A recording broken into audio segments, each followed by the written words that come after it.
दोस्तों, रामायण एक ऐसा हिंदू महाकाव्य है जिसे सिर्फ माइथोलॉजी कहना उचित नहीं होगा, क्योंकि रामायण कोई पौराणिक कहानी नहीं बल्कि हमारे इतिहास की एक सच्ची घटना है। हो सकता है कि आप में से ज्यादातर लोग हमारी इस बात से सहमत ना हो, लेकिन आज हम आपको रामायण से जुड़े 20 असली सबूत दिखाने जा रहे हैं। वह आपको फिर सोचने पर मजबूर कर देंगे और रामायण के ये 20 सबूत आज भी हमारे बीच मौजूद है। सो प्लीज इस वीडियो को आप लास्ट तक यूं ही देखते रहिए और कमेंट में जय श्री राम लिख दीजिएगा।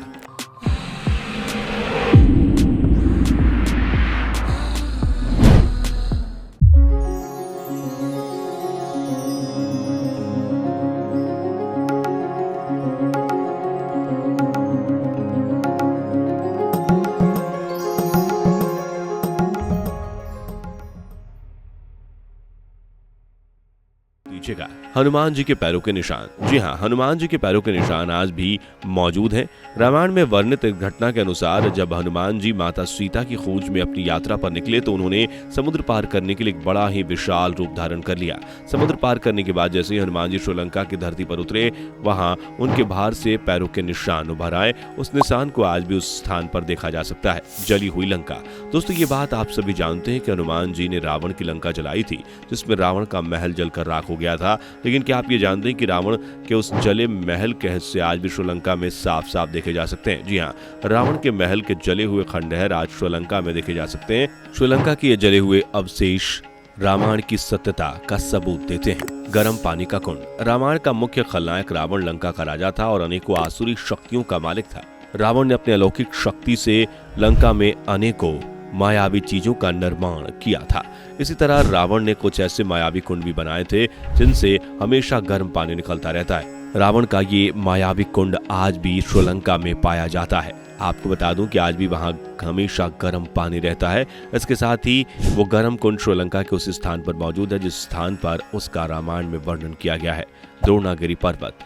रामायण में लक्ष्मण और रावण पुत्र मेघनाद के एक युद्ध का वर्णन मिलता है जिसमें मेघनाद लक्ष्मण को मूर्छित कर देता है। तब एक वैद्य की सलाह पर हनुमान जी संजीवनी बूटी लेकर आते हैं और लक्ष्मण फिर से ठीक हो जाते हैं। द्रोणागिरी पर्वत वही स्थान है जहां से हनुमान जी संजीवनी बूटी लेकर आए थे, जो आज तक उत्तराखंड में रामायण से लेकर आज तक ज्यों का त्यों बना हुआ है। राम सेतु के तैरते पत्थर। राम सेतु से बड़ा रामायण का कोई सबूत दूसरा नहीं हो सकता, जिसका निर्माण स्वयं वानर सेना ने लंका पर चढ़ाई करते समय किया था, जो आज भी श्रीलंका को भारत से जोड़ता हुआ नजर आता है। रामायण में बताया गया है कि राम सेतु के पत्थर कभी भी पानी में नहीं डूबते। अगर आज भी आप राम सेतु के उन पत्थरों को देखेंगे तो वो आपको पानी में तैरते नजर आएंगे। आज तक वैज्ञानिक भी उन पत्थरों के रहस्य को नहीं सुलझा पाए, आखिर ये पत्थर पानी में क्यों नहीं डूबते। संजीवनी बूटी। जी हाँ, लंका में जिस जगह हनुमान जी पर्वत समेत संजीवनी बूटी उठाकर लाए थे, वहां आज भी संजीवनी बूटी मौजूद है। संजीवनी बूटी बड़ी ही दुर्लभ औषधि मानी जाती है, जो ज्यादातर हिमालय की पहाड़ियों में पाई जाती है।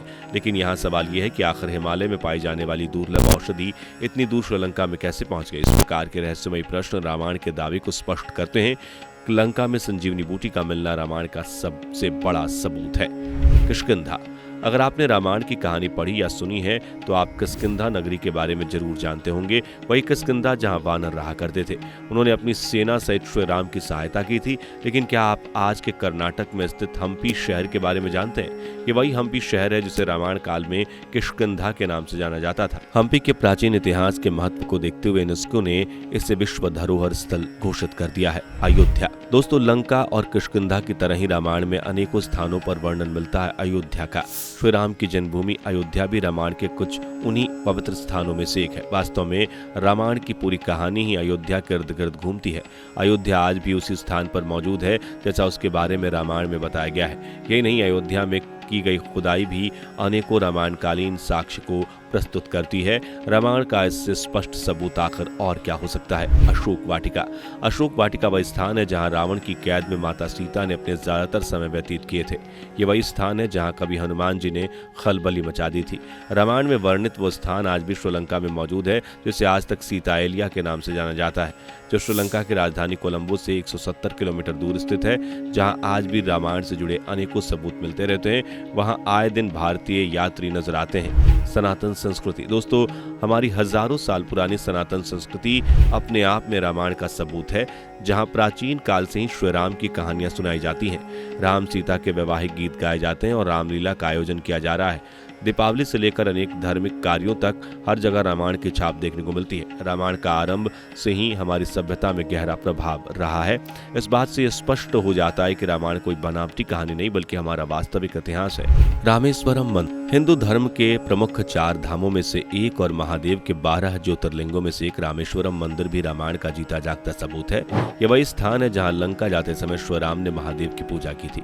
श्रीराम द्वारा बनाया गया वो शिवलिंग आज भी मौजूद है। श्रीराम महादेव को अपना ईश्वर मानते थे, इसलिए इस स्थान का नाम रामेश्वरम पड़ा। रामेश्वरम मंदिर आज भी तमिलनाडु के सबसे अंतिम छोर पर समुद्र के किनारे स्थित है। कोणेश्वरम मंदिर दोस्तों, सिर्फ और सिर्फ श्रीराम ही नहीं बल्कि रावण भी भगवान शिव का बहुत बड़ा भक्त था। उसने भी अपने जीवन काल में अनेकों शिव मंदिर बनवाए थे।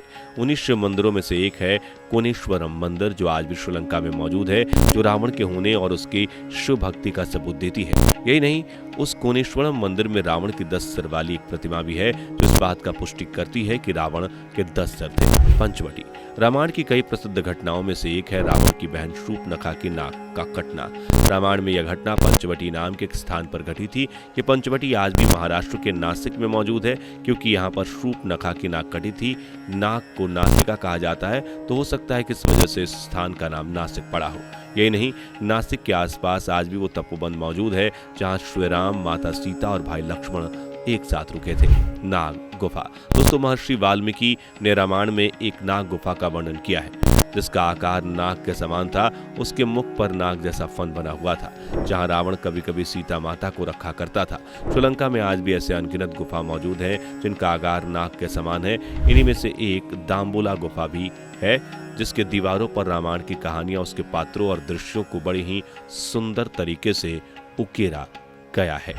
जानकी मंदिर नेपाल में स्थित श्री जानकी मंदिर भी रामायण के अनेक सबूतों में से एक है। नेपाल का वो क्षेत्र तब जनकपुर कहलाता था और रामायण में वहां के राजा जनक थे।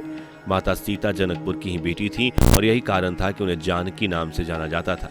ऐसा माना जाता है कि आज जिस स्थान पर वो जानकी मंदिर मौजूद है, वहां कभी माता सीता का महल हुआ करता था।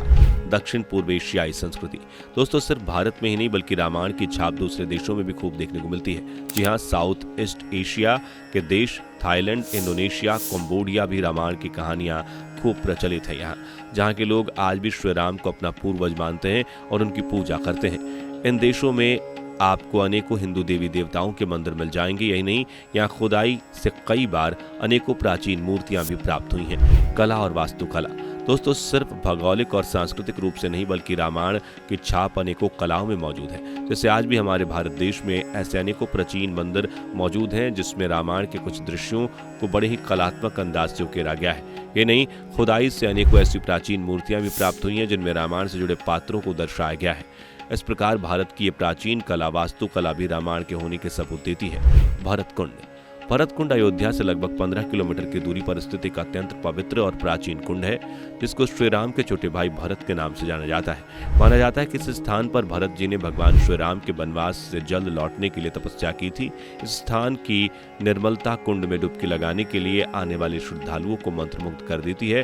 भरतकुंड आज भी दो भाइयों के आपसी प्रेम का सबूत है। गुप्तार घाट दोस्तों, अयोध्या में सरयू नदी के किनारे एक बड़ा ही प्राचीन घाट मौजूद है जिसे गुप्तार घाट के नाम से जाना जाता है। गुप्तार घाट से संबंधित अयोध्या में अनेकों कहानियां प्रचलित हैं। रामायण में भी इस स्थान का वर्णन किया गया है। ऐसा माना जाता है कि श्री राम ने अपने जीवन का यहीं अंत किया था और अपने भाइयों के साथ इसी घाट पर जल समाधि ले ली। श्री राम इसी गुप्तार घाट पर अंतर्ध्यान हुए थे और सदियों से यह घाट स्थानीय लोगों के लिए पूजनीय है। कनक भवन रामायण में महर्षि वाल्मीकि ने राम जी की शादी के बाद ही एक घटना का वर्णन किया है, जिसमें माता कैकेयी सीता को मुंह दिखाई में अपने सबसे सुंदर भवन को दे देती हैं। उस भवन को आज भी कनक भवन के नाम से जाना जाता है, जो प्राचीन काल से ज्यों का त्यों अयोध्या में मौजूद है। ऐसा कहते हैं कि कनक भवन का निर्माण राजा दशरथ के द्वारा रानी कैकेयी के लिए किया गया था, जिसे आज रामायण के सबूत के तौर पर देखा जाता है। दोस्तों, ये थे रामायण से जुड़े वो 20 सबूत जो आज भी हमारे बीच मौजूद हैं। लेकिन सिर्फ ये 20 ही नहीं बल्कि रामायण से जुड़े अनगिनत साक्ष्य मौजूद हैं। अगर आप इसका पार्ट 2 चाहते हैं तो कमेंट में जरूर पार्ट 2 लिखिए, और अगर आप किसी भी ऐसे सबूत के बारे में जानते हैं तो हमें कमेंट करके जरूर बताइए। और अगर वीडियो अच्छी लगी हो तो हमारे इस चैनल को लाइक, सब्सक्राइब और शेयर भी कर दीजिए। कमेंट में जय श्री राम जरूर लिखें। धन्यवाद।